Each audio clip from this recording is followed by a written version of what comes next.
सनुज, परिवार के लोगों से जो पीड़ित पक्ष था, क्या उनमें से किसी की प्रतिक्रिया आई है? एक लंबा ये स्ट्रगल है 16 सालों का जो उन्होंने बिताया है, कोर्ट के चक्कर लगाए होंगे, रोज उम्मीद की होगी हर सुनवाई पर कि अब इंसाफ मिलेगा, अब इंसाफ मिलेगा। देर आए दुरुस्त आए, 16 साल तक लंबी प्रक्रिया कानूनी चली है और उसके बाद ये इंसाफ मिला है। सजाए मौत वलीउल्लाह को, जो मुख्य दोषी है, उसे कोर्ट ने ये सजा सुनाई है। तो क्या पीड़ितों की कोई प्रतिक्रिया अभी तक मिल पाई है?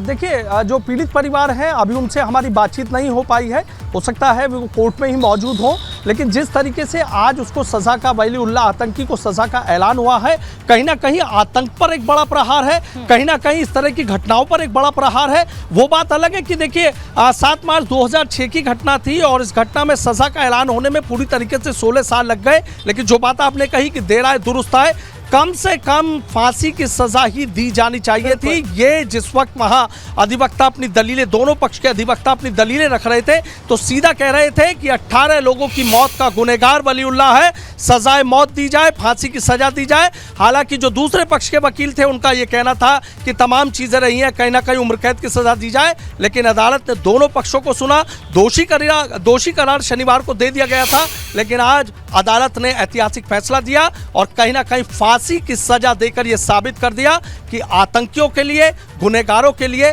इससे सजा कम नहीं होनी चाहिए। इस तरह की सजा दी गई है। कहीं ना कहीं परिवारों को, और जो पीड़ित परिवारों को, आप सोचिए कि बनारस के दिल पर जख्म थे, बिल्कुल बनारस की जिंदगी आसानी से चल रही थी, अचानक से एक ब्लास्ट होता है, दूसरे ब्लास्ट को लोगों की चीख पुकार मच जाती है, 7 लोगों की जान चली जाती है, 25 लोग वहां पर घायल हो जाते हैं। तमाम पुलिस फोर्स वहां मौके पर संकट मोचन मंदिर में पहुंचती है तो पता चलता है कि एक और जो स्टेशन है, स्टेशन के पास वहां पर कुकर बम मिलता है।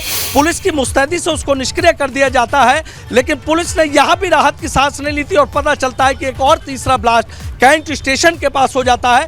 11 लोगों की मौत हो जाती है, 50 लोग जख्मी हो जाते हैं। आप समझिए कि ये जो सिलसिलेवार वाराणसी में जो सिलसिलेवार ये बम धमाके हुए थे, इसकी गूंज पूरे देश में सुनाई दी, पूरे देश ने इसका दर्द महसूस किया और उस दर्द पर आज जख्म लगाने का जो काम हुआ है कि वलीउल्लाह को आज फांसी की सजा सुनाई गई है, इससे कहीं ना कहीं उन जख्मों को भरने में थोड़ी निजात जरूर मिलेगी, कहीं ना कहीं उन जख्मों पर मरहम जरूर लगेगा और आतंक पर भी एक बड़ा प्रहार होगा कि देश की तरफ देखने वाले, देश पर गुनाहों की, जिस तरीके से देश के खिलाफ एक गुनाहों की अपना कहीं ना कहीं एक सिलसिलेवार इस तरीके से बम धमाके करने वालों के मंसूबों पर भी कहीं ना कहीं एक तरीके से ठेस पहुंचेगी और कहीं ना कहीं ये सजा, फांसी की सजा, ये बताने के लिए काफी है कि गुनाह कितने भी कर लीजिए, गुनाहों का इंसाफ भी होगा और फांसी की सजा भी होगी। जी बिल्कुल। और सनुज, देखिए जिस तरह का हमारा न्याय व्यवस्था है, जैसा हमारा जस्टिस सिस्टम है, यहाँ हर किसी को अपनी बात रखने और न्याय की अपील करने का कई स्तरों पर मौका दिया जाता है।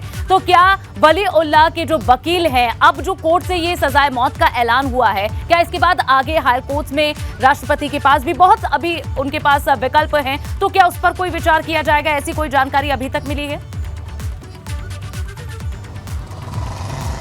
हाँ, देखिए फिलहाल इस तरह की भी जानकारी तो नहीं मिल पाई है, लेकिन आप देखते हैं कि जब निचली अदालतों से इस तरीके से फांसी की सज़ा मुकर्रर कर दी जाती है तो कहीं ना कहीं इस केस को लेकर जो उनके वकील पक्ष है वो कहीं ना कहीं दूसरी आगे की अदालतों में जरूर जाते हैं। इस मामले में भी ऐसा होगा, लेकिन हमेशा ये चीज़ देखी गई है कि जब निचली अदालतों से इस तरह के बड़े फैसले हो जाते हैं तो कई बार उचली अदालतों में देखा गया है कि उन फैसलों को नहीं बदला जाता है। आज परिवारों को एक न्याय की उम्मीद तो ये जरूर जगी है कि वलीउल्लाह ने जो गुनाह किया था उसके गुनाहों की सजा, उसको आज फांसी की सजा दे दी गई है। तो परिवार के लोग ये उम्मीद लगाए बैठे कि यदि इस केस को आगे उसके वकील पक्ष ले जाते हैं तो कहीं ना कहीं वहां पर भी इसी सजा को बरकरार रखा जाएगा।